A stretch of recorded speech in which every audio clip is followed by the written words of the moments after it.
Hello friends, welcome to more creative. दोस्तों, आज 29 अप्रैल दिन सोमवार है। वह हिंदी महीना बैसाख और कृष्ण पक्ष की षष्ठी है। तो चलिए शुरू करते हैं आज की बड़ी खबरें। यदि आपको खबरें पसंद आए तो वीडियो को लाइक जरूर करिएगा और आप हमें प्रदेश के किस जिले से देख रहे हैं कमेंट बॉक्स में जरूर बताइएगा। दोस्तों, यदि आप चैनल पर नए हैं तो चैनल को सब्सक्राइब कर बेल आइकन पर क्लिक कर दें ताकि अगला वीडियो आपको शीघ्रता से मिले। 10वीं और 12वीं बोर्ड परीक्षाओं का रिजल्ट आ गया है, लेकिन इस गाँव के सभी छात्रों ने फेल होकर बना दिया है रिकॉर्ड, जिससे शिक्षकों पर फूटा है ग्रामीणों का गुस्सा। बड़वानी जिले से खबर है। मध्य प्रदेश के बड़वानी जिले के एक स्कूल ने अनोखा रिकॉर्ड अपने नाम किया है। रिकॉर्ड ऐसा है कि जिससे सभी गांव वाले दुखी हो गए हैं। दरअसल मामला बोर्ड परीक्षाओं के रिजल्ट से जुड़ा हुआ है। बड़वानी के मलफा गांव के स्कूल का रिजल्ट 0% है। गांव के स्कूल में पढ़ने वाले सभी छात्र 12वीं की बोर्ड परीक्षा में फेल हो गए। गाँव वाले इस खबर को सुनकर सदमे में हैं और शिक्षकों के ऊपर उनका गुस्सा फूट पड़ा है। बड़वानी जिले के मलफा गांव के 85 विद्यार्थियों ने 12वीं की बोर्ड परीक्षा दी थी। ये सभी 85 विद्यार्थी बोर्ड एग्जाम में फेल हो गए हैं। परीक्षा परिणाम से नाराज अभिभावक स्कूल पहुंचे। उन्होंने कहा कि यहां एक भी विद्यार्थी पास नहीं हुआ है, ये शिक्षकों की गलती है। वहीं शिक्षकों को खुद भी ये समझ में नहीं आ रहा है कि ये कैसा हुआ। हालांकि इस बार पूरे प्रदेश भर में रिजल्ट कम ही रहा है, लेकिन बड़वानी के इस गाँव के नतीजे सबसे चौंकाने वाले हैं। मुख्यमंत्री मोहन यादव के फोकट का राशन बयान पर गर्मा गई है प्रदेश में सियासत, जिस पर कांग्रेस ने लगाए हैं गंभीर आरोप। दोस्तों, मुख्यमंत्री मोहन यादव का फोकट का राशन बयान चर्चाओं में है। कांग्रेस इसे लेकर मोहन सरकार पर निशाना साध रही है। कांग्रेस नेता आरोप लगा रहे हैं कि फोकट का राशन कहकर सीएम मोहन यादव आदिवासियों को भिखारी बता रहे हैं।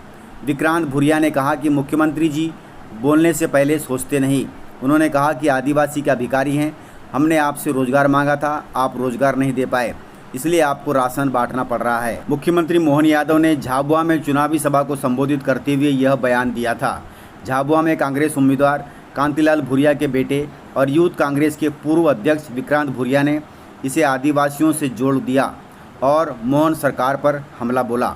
हालांकि इस मामले में बीजेपी की ओर से फिलहाल कोई प्रतिक्रिया सामने नहीं आई है, लेकिन फिर भी फोकट का राशन बवाल मचा रहा है। खबर आ रही है कि सांसद ने अपनी सांसद निधि से बनवा लिया है आलीशान बंगला, जिससे बीजेपी प्रत्याशी पर कांग्रेस ने लगाए हैं गंभीर आरोप। दोस्तों, लोकसभा चुनाव को लेकर मध्य प्रदेश में सियासत गरमाई हुई है। भाजपा और कांग्रेस एक दूसरे पर हमलावर हैं। इसी बीच धार जिले से बीजेपी प्रत्याशी सावित्री ठाकुर मुसीबत में फंस गई है। दरअसल भाजपा प्रत्याशी पर कांग्रेस प्रत्याशी राधेश्याम मुएल ने गंभीर आरोप लगाए हैं। उनका कहना है कि सावित्री ठाकुर ने संसद निधि से अपना निजी बंगला बनवा लिया है। अब कांग्रेस इस मुद्दे को कोर्ट तक ले जाने की बात कर रही है। दोस्तों, धार जिले से कांग्रेस उम्मीदवार राधेश्याम मुवेल ने आरोप लगाते हुए कहा कि बीजेपी सांसद सावित्री ठाकुर ने सांसद रहते हुए 4,90,000 की राशि मांगलिक भवन के लिए स्वीकृत की थी और उसकी जगह पर उन्होंने अपना बंगला बनवा लिया है। इसके लिए उन्होंने निर्वाचन आयोग में शिकायत भी की, लेकिन निर्वाचन अधिकारी ने इसकी शिकायत निरस्त कर दी। अब कांग्रेस विधायक कोर्ट जाने की बात कर रहे हैं। उनका कहना है कि मैं इस मुद्दे को गांव-गांव तक पहुंचाऊंगा। जब इस मामले को लेकर बीजेपी प्रत्याशी सावित्री ठाकुर से बात की गई तो उन्होंने कहा कि कांग्रेस प्रत्याशी अपनी हार के डर से बौखला गए हैं। आरोप है तो साबित करें, तब मैं मानूंगी। इस प्रकार वे मुझ पर आरोप लगाकर मेरी छवि खराब कर रहे हैं।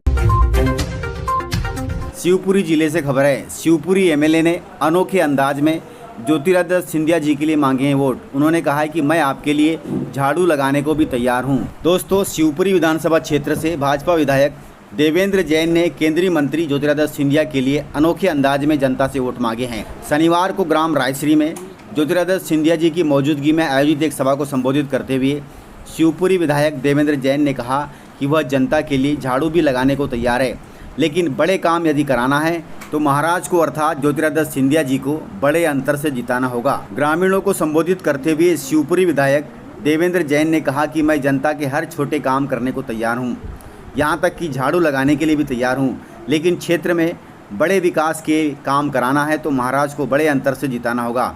बड़े काम महाराज ही कर सकते हैं, छोटे काम के लिए मैं तैयार हूँ। इस मौके पर विधायक देवेंद्र जी ने कहा कि सिंधिया जी का इस क्षेत्र से बड़ा लगाव है। उन्हें कई जगह से चुनाव लड़ने का ऑफर था, लेकिन इस क्षेत्र की जनता से प्रेम और स्नेह होने के कारण उन्होंने इस क्षेत्र को चुना है। इसलिए अब जिम्मेदारी हमारी है कि हम उन्हें बड़े अंतर से चुनाव जिताएं। बोर्ड परीक्षाओं में खराब रिजल्ट वाले स्कूलों पर अब गिरेगी गाज। 30% से कम परिणाम लाने वाले 144 विद्यालयों को थमाए जाएंगे नोटिस। दोस्तों, कक्षा 10वीं और 12वीं का परीक्षा परिणाम आ चुका है। शिक्षा विभाग द्वारा इस परीक्षा परिणाम का आकलन किया जा रहा है। इसमें 30% से कम परीक्षा परिणाम लाने वाले 144 स्कूलों को नोटिस जारी किया जाएगा। कुछ स्कूलों में तो मात्र 11% ही विद्यार्थी पास हुए हैं। खराब परिणाम लाने वाले स्कूलों पर विभाग कार्रवाई का मन बना रहा है। कम परीक्षा परिणाम लाने वाले सभी स्कूलों को नोटिस जारी किया जा रहा है और उनके उत्तर के बाद संबंधित स्कूलों एवं उनके शिक्षकों पर वैधानिक कार्रवाई भी होगी। यह खबर देवास जिले से है। दोस्तों, घोषणा पत्र में शामिल योजनाओं की शुरुआत हो गई है, जिसके तहत मुख्यमंत्री यादव ने बुजुर्गों के आयुष्मान फॉर्म भरे हैं। भाजपा ने हाल ही में लोकसभा चुनाव 2024 के लिए अपना घोषणा पत्र अर्थात संकल्प पत्र जारी किया है, जिसमें 70 वर्ष से अधिक उम्र वाले सभी बुजुर्गों को आयुष्मान भारत योजना का लाभ दिलाने का वादा किया गया है। इस योजना की शुरुआत रविवार को सीएम डॉक्टर मोहन यादव ने भोपाल के शास्त्री नगर हितग्राहियों के घर से की है।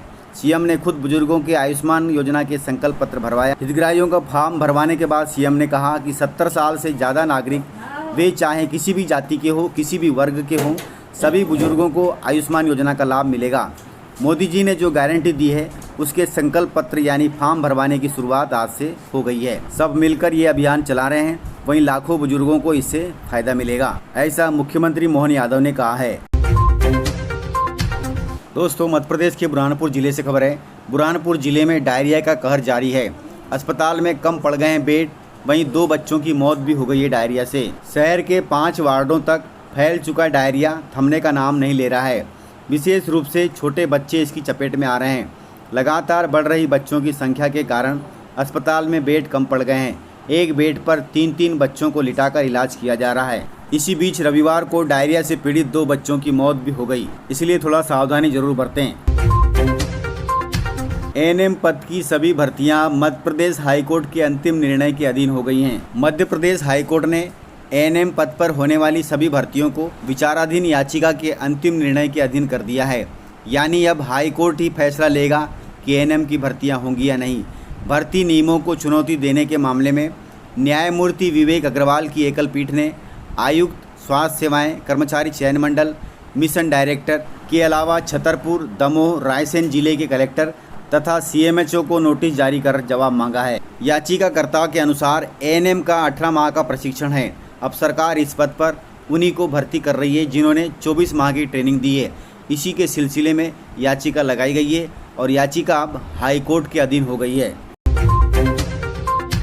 दोस्तों, मध्य प्रदेश के मुरैना जिले में मायावती जी ने की है सभा। दोस्तों, मायावती जी ने कहा कि बहुजन, दलित, गरीबों के नाम से बनी इन छोटी पार्टियों ने बसपा के वोट बैंक को बांटकर हमें कमजोर कर दिया है।